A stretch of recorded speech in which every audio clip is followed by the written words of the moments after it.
Life is art. Art is life.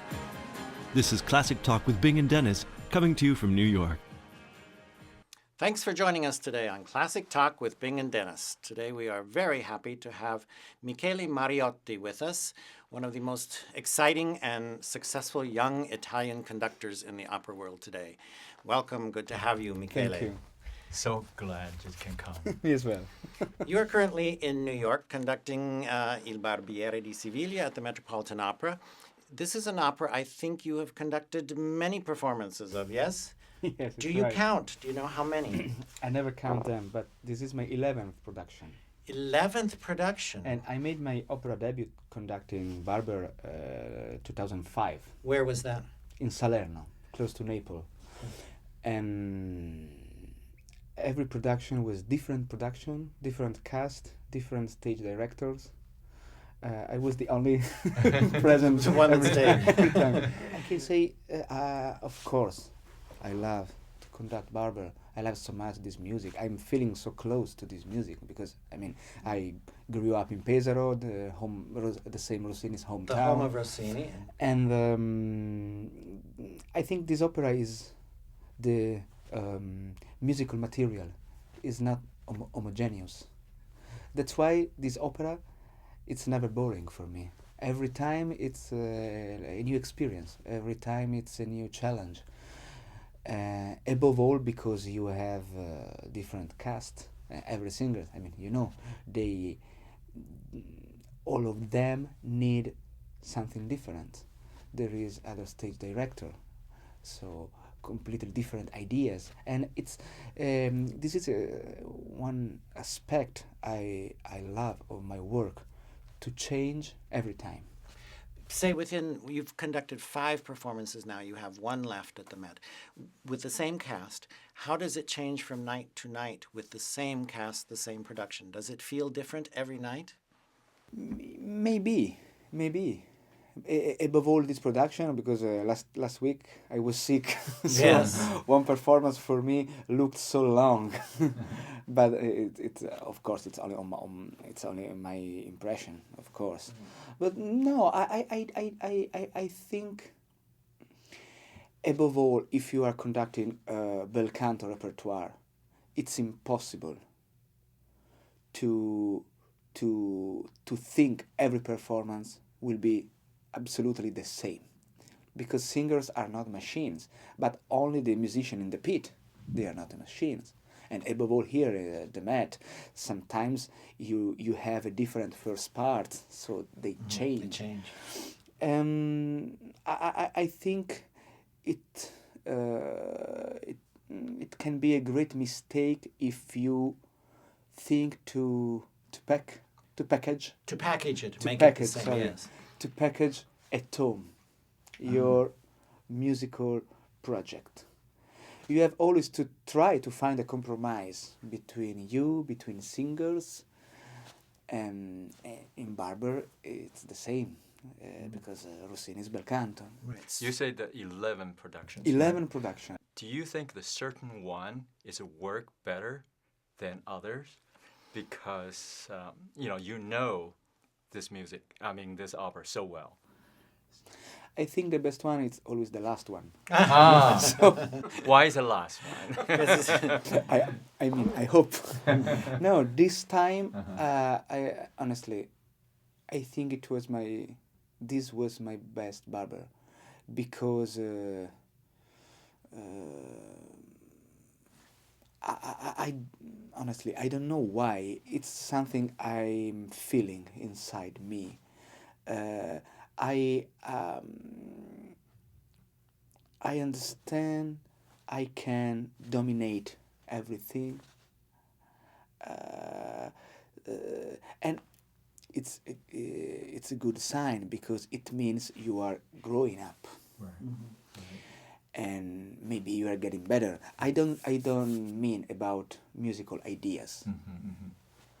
About your feeling with the composers, your feeling with the orchestra, with the stage.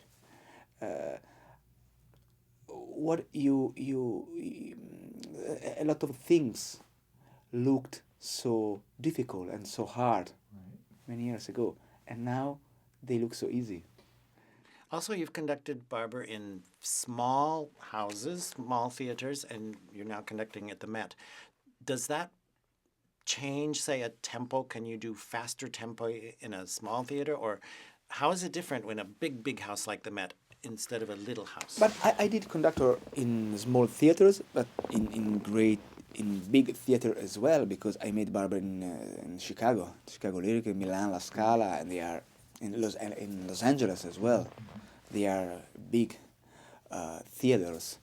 You mean about the character, about the Character, the sound? sound. How is it different for you as the person in control? I think Rossini, Mozart, Bellini as well, they need little space. Because you need a very intimate atmosphere, and sometimes you have to fill the space, and most of the stage directors are scared about the big space. I think you have to trust the music at first, and you have to understand there is a story explained by the words, explained by the libretto, but there is a story explained by the music as well. And sometimes, above all, if you think about the relation between the characters, you can understand them only following and trying to understand the music character instead of the words. I mean, this is my idea. Of course.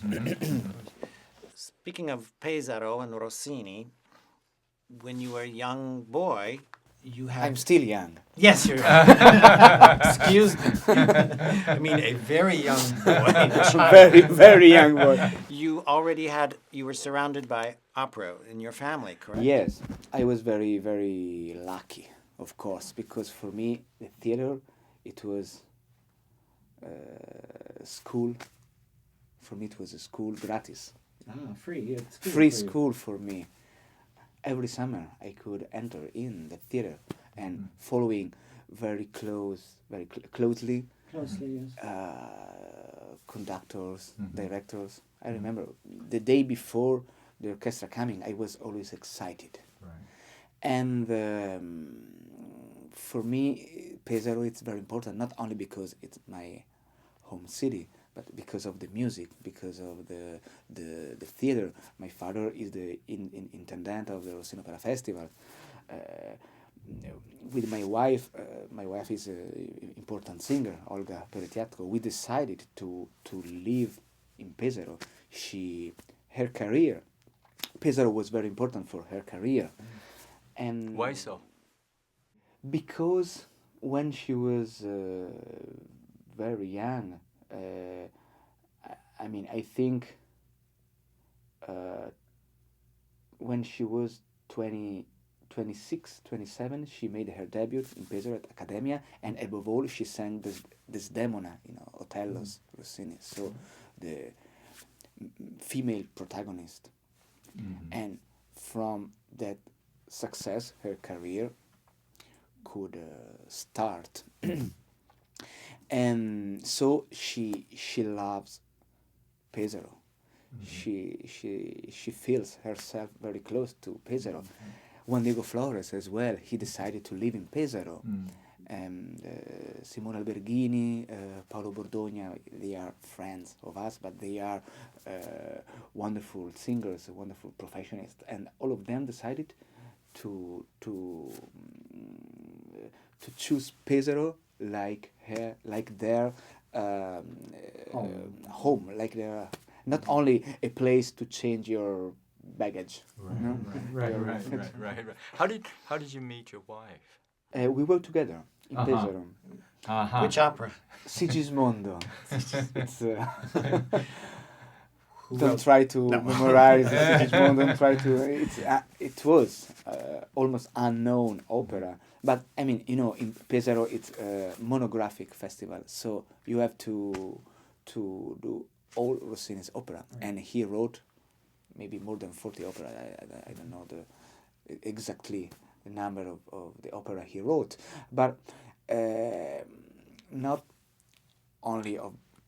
Not all of them are beautiful, like Barber, like Guillaume Tell, like Cenerentola. So, my debut in Pesaro was with Sigismondo, and Olga was singing. Was it love at first sight? At first attack. When you saw- yes and no. Maybe just 1 month later, a few months later, our relation began. So. And you said to yourself, this is the one. Oh yes, Yes. Really? yes. So today, this was 4 years ago you married? How many? 2 years ago. 2 years 2 ago. years and a half. 3. Okay. You both have international careers, and you're constantly not together because of your performing. How do you cope with that? How do you? Hey, it's not easy. Thank God we iPhone. have FaceTime, we have Skype, but we are both musicians, so it's easy for us to follow each other. If I was lower, or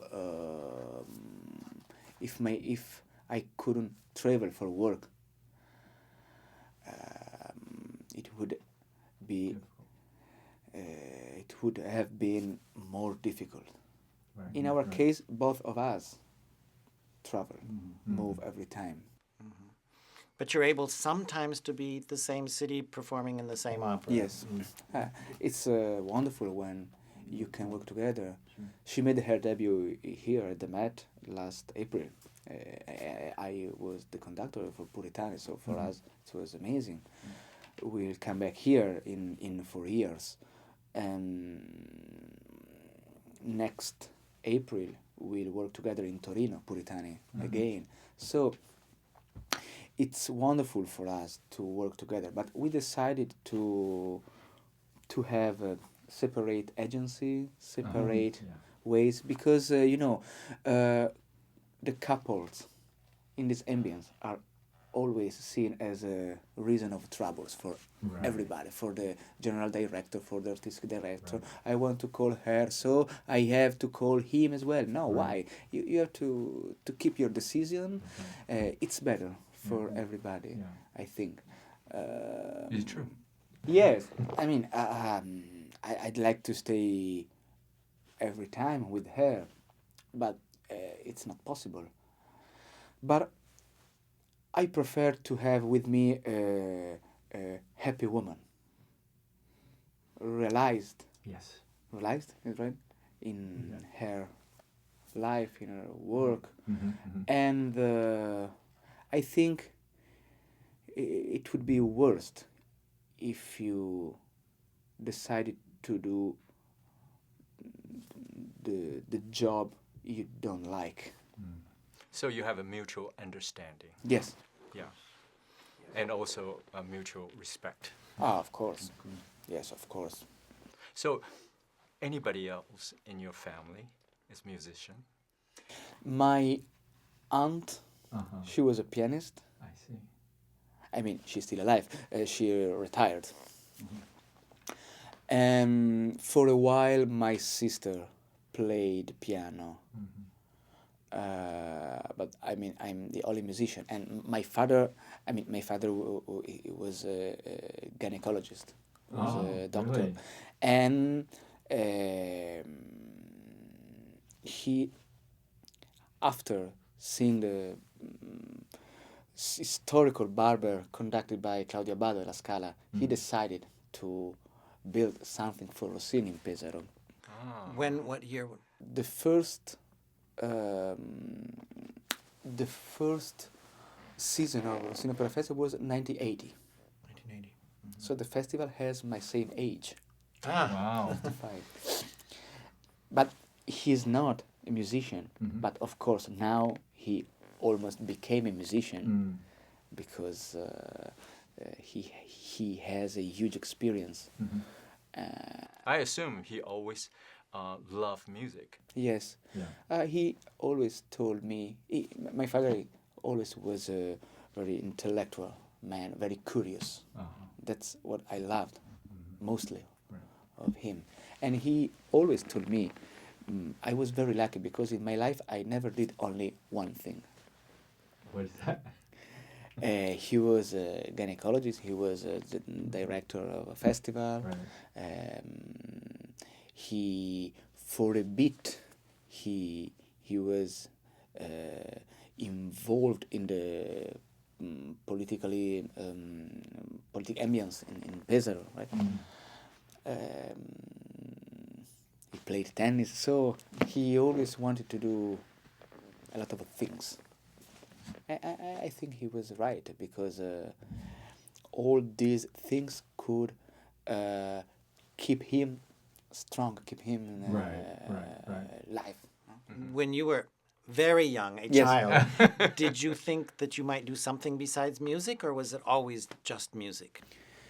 I always hoped to become a conductor. It was my, Really? From age 10, 15, or Why? How did that happen? I think because of I could spend all my time inside the theater, and But why I not was musician? Why not, why conductor? do you play a stringed instrument? Do you play? I degree in composition. I'm sorry. In composition. In composition. Immediately. Ah. I don't know why. Because I always loved this subject.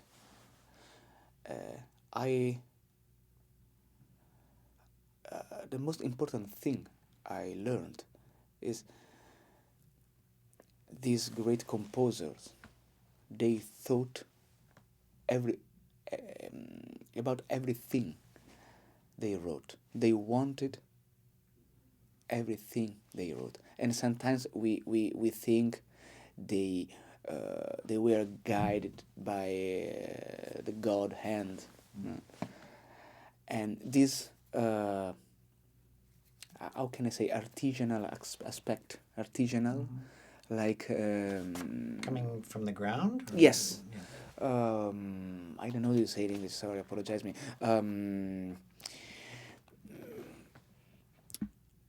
Anything is written without a reason. Anything. And a Bavarian composer like Bach, Mozart, Brahms, you understand the accompaniment is the theme, but opposite. I mean, it's for me it was unbelievable school, and this subject helped me so much to study the scores, because I never stopped me in the superficial study.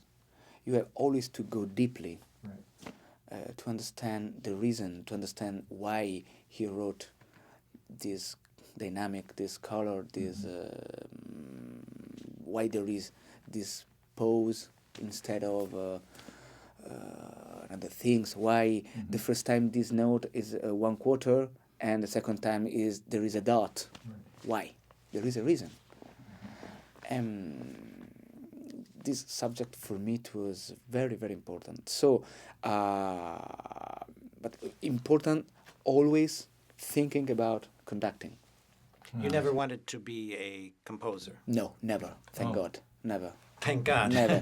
And I was playing basketball actually, and my mother died when I was 13. That's why I started to study music very late. I don't think the basketball world is crying my absence, but conducting was always my dream. And I was used to build my batons with a champagne cork and with the stick for skewers. I see. And sometimes I was used to steal doctor's batons, but don't tell anybody. It's our secret. Who were some of the, when you were young, who were some of the conductors that you worshipped or that you thought were great? I was very lucky because I could follow Claudio Abbado, I could follow Riccardo Chailly, Daniele Gatti, not Riccardo Muti. And these are our great Italian conductors. And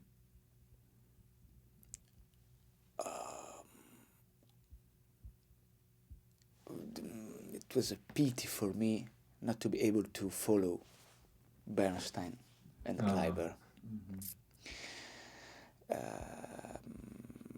I could follow rehearsals, all the rehearsals with Katia Ricciarelli, Sam Raimi, Chris Merritt, Rocky Blake, Lella Kuberly, the old generation. And now there is the other generation with Juan Diego Flores, Michele Pertusi, Pietro Spagnoli, Alessandro Corbelli. These are our great singers. And now there is the new one, the new generation of phenomenon. My wife, of course, Marina Rebecca, and a lot of other singers and other conductors, of course. But there was a very famous Italian tenor who made Pesaro his summer home, Pavarotti. Luciano Pavarotti. Did he have an effect on your Yes. life? It's on the hill, very close to the sea. And Juan Diego Flores bought his house in the same hill, so very close to Pavarotti's one. There is Pesaro is between two hills, and the hills and the north with the lighthouse.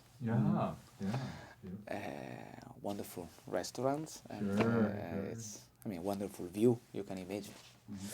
Did Pavarotti sing at Pesaro Festival ever? Oh my God, I was very, very young because maybe I was one, but I'm not sure. I think he sang for the inauguration in 1980, maybe. When you were very young and you said, okay, I want to be a conductor, so you probably told your father. Yes, he laughed. He laughed? Of course, What did he say? because to I you? was old, too old. I was 16, 17. Really? And he told me, if you want to become a violinist, I can buy a violin for you. I can't buy an orchestra for you. That's good. And he was right. Uh-huh. But I wanted to try Right. to study. I knew Donato Renzetti, our great Italian conductor. He was teaching in the Accademia in Pescara. Pescara is in the center of Italy. And I tried. I made an audition. He kept me. Hold on to that thought. Unfortunately, we have to take a break right here, but we'll come back to exactly this moment Yes. after we take a little break. Okay. We are here speaking today with Michele Mariotti on Classic Talk with Bing and Dennis.